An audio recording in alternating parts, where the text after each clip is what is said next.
Assalamualaikum warahmatullahi wabarakatuh. Kami dari kelompok 5 akan mempresentasikan hasil kerja kelompok kami mengenai paradigma aliran-aliran filsafat pendidikan, aliran lama, dan ragam aliran lama dalam pendidikan.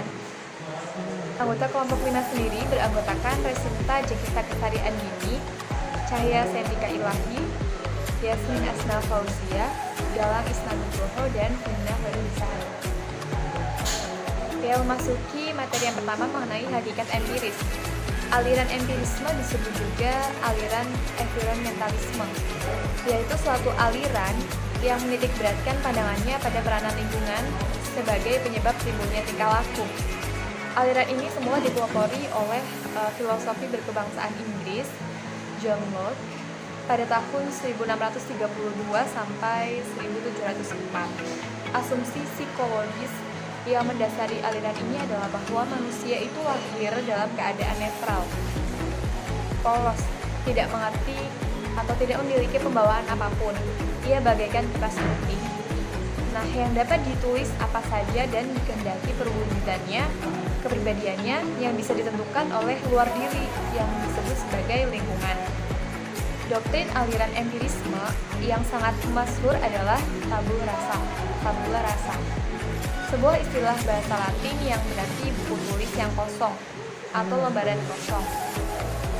Doktrin tabula rasa menekankan arti penting pengalaman, lingkungan, dan pendidikan dalam arti pengembangan manusia semata-mata bergantung pada lingkungan dan pengalaman pendidikannya.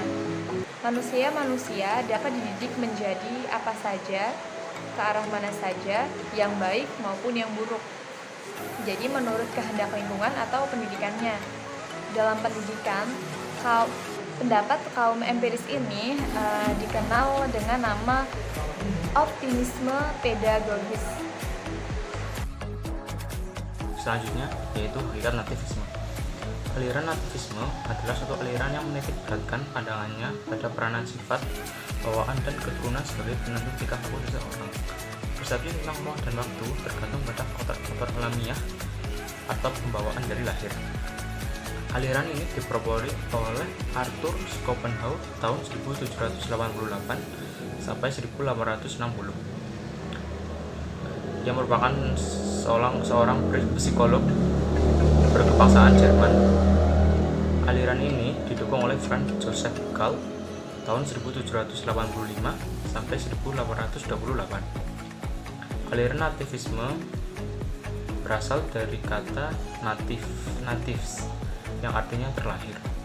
Nativisme adalah sebuah doktrin filosofis yang berpengaruh besar terhadap pemikiran psikologis. Dalam ilmu pendidikan, pandangan seperti ini disebut pesimistis pedagogis. Pendidikan yang tidak sesuai dengan bakat dan pembawaan anak didik tidak akan berguna untuk perkembangan anak itu sendiri. Bagi nativisme, lingkungan sekitar tidak mempengaruhi perkembangan anak. Menurut aliran ini menyatakan bahwa kalau anak mempunyai pembawaan jahat, maka dia akan menjadi jahat. Sebaliknya, kalau anak membawa pembawaan baik, maka dia akan baik. Selanjutnya yaitu aliran naturalisme. Aliran naturalisme artinya alam atau yang dibawa sejak lahir. Aliran ini dipelopori oleh seorang filosofis Prancis, J.J. Rousseau tahun 1712 sampai 1778. Berbeda dengan nativisme, naturalisme berpendapat bahwa semua anak yang baru dilahirkan mempunyai pembawaan baik dan tidak satupun dengan pembawaan buruk. Bagaimana hasil perkembangannya kemudian sangat ditentukan oleh pendidikan yang diterimanya atau yang mempengaruhinya. Jika pengaruh itu baik, maka akan baik. Tapi jika pengaruh itu jelek, akan jelek pula hasilnya. Oleh karena itu, sebagai pendidik, Rousseau mengajukan pendidikan alam. Artinya, anak hendaklah dibiarkan tumbuh dan berkembang sendiri menurut alamnya. Manusia atau masyarakat jangan banyak mencampurinya. Hakikat konvergensi. Konvergensi adalah interaksi antara faktor hereditas dan faktor lingkungan dalam proses pemunculan tingkah laku. Menurut aliran ini, hereditas tidak akan berkembang secara wajar apabila tidak diberi rangsangan dari faktor lingkungan. Sebaliknya, rangsangan lingkungan tidak akan membina kepribadian yang ideal tanpa didasari oleh faktor hereditas. Penentuan kepribadian seseorang ditentukan kerja yang integral antara internal atau potensi bawaan maupun faktor eksternal atau lingkungan pendidikan. Kepribadian manusia ditentukan oleh faktor dasar dan ajar.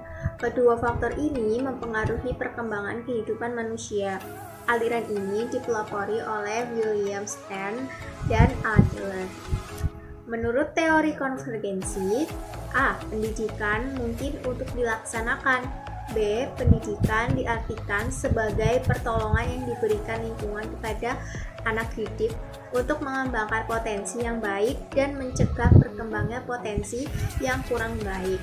C. Yang membatasi hasil pendidikan adalah pembawaan dan lingkungan.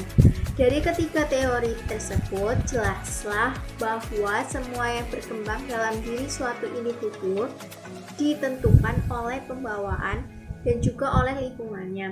Seorang anak dapat berkata-kata juga dipengaruhi oleh dua faktor, pembawaan dan lingkungan. Jika salah satu dari kedua faktor itu tidak ada, tidaklah mungkin kepandaian berkata-kata dapat berkembang. Hakikat idealisme. Tokoh aliran idealisme adalah Plato, murid Sokrates. Aliran idealisme merupakan suatu aliran ilmu filsafat yang mengagungkan jiwa. Menurutnya, cita adalah gambaran asli yang semata-mata bersifat rohani dan jiwa terletak di antara gambaran asli atau cita dengan bayangan dunia yang ditangkap oleh panca indera. Pertemuan antara jiwa dan cita melahirkan suatu angan-angan yaitu dunia idea. Aliran ini memandang serta menganggap bahwa yang nyata hanyalah idea. Alam dalam pandangan idealisme adalah gambaran dari dunia idea, sebab posisinya tidak menetap. Sedangkan yang dimaksud dengan idea adalah hakikat murni dan asli. Aliran idealisme kenyataannya sangat identik dengan alam dan lingkungan, sehingga melahirkan dua macam realita. Pertama, yang tampak yaitu yang dialami oleh kita selaku makhluk hidup dalam lingkungan ini, seperti ada yang datang dan pergi, ada yang hidup dan ada yang demikian seterusnya. Kedua, adalah realitas sejati, yang merupakan sifat yang kekal dan sempurna atau idea. Gagasan dan pikiran yang utuh di dalamnya terdapat nilai-nilai yang murni dan asli. Kemudian kemutlakan dan kesejatian kedudukannya lebih tinggi dari yang tampak, karena idea merupakan wujud yang hakiki. Prinsipnya, aliran idealisme mendasari semua yang ada. Realisme berpendapat bahwa dunia rohani dan dunia materi merupakan hakikat yang asli dan abadi. Kneller membagi realisme menjadi dua hal. Pertama, ada realisme rasional, memandang bahwa dunia materi adalah nyata dan berada di luar pikiran yang mengamatinya, terdiri dari realisme klasik dan realisme religius. Kedua, realisme natural ilmiah, memandang bahwa dunia yang kita amati bukan hasil kreasi akal manusia, melainkan dunia sebagaimana adanya dan substansialitas sebab akibat serta aturan-aturan alam merupakan suatu penampakan dari dunia itu sendiri. Selain itu, ada pula pandangan lain mengenai realisme, yaitu neorealisme dan realisme kritis. Neorealisme adalah pandangan dari Friedrich Nietzsche mengenai filsafat pendidikan yang hendaknya harmoni dengan prinsip-prinsip demokrasi, yaitu menghormati hak-hak individu. Sedangkan realisme kritis didasarkan atas pemikiran Immanuel Kant yang mensintesiskan pandangan berbeda antara empirisme dan rasionalisme, skeptisisme dan absolutisme, serta eudemonisme dengan brutalisme untuk filsafat yang kuat. Terakhir ada hakikat pragmatisme. Pragmatisme berpendapat bahwa manusia dapat mengetahui apa yang manusia alami. Beberapa tokoh yang menganut filsafat ini adalah Charles Sandre Peirce, William James, John Dewey, Heraclitus. Arti umum dari pragmatisme ialah kegunaan, kepraktisan, getting things done. menjadikan sesuatu dapat dikerjakan adalah kriteria bagi kebenaran. James berpendapat bahwa kebenaran itu tidak terletak di luar dirinya, tetapi manusialah yang menciptakan kebenaran. Sekian presentasi dari kami. Apabila ada kata-kata yang kurang berkenan, kami mohon maaf. Wassalamualaikum warahmatullahi wabarakatuh.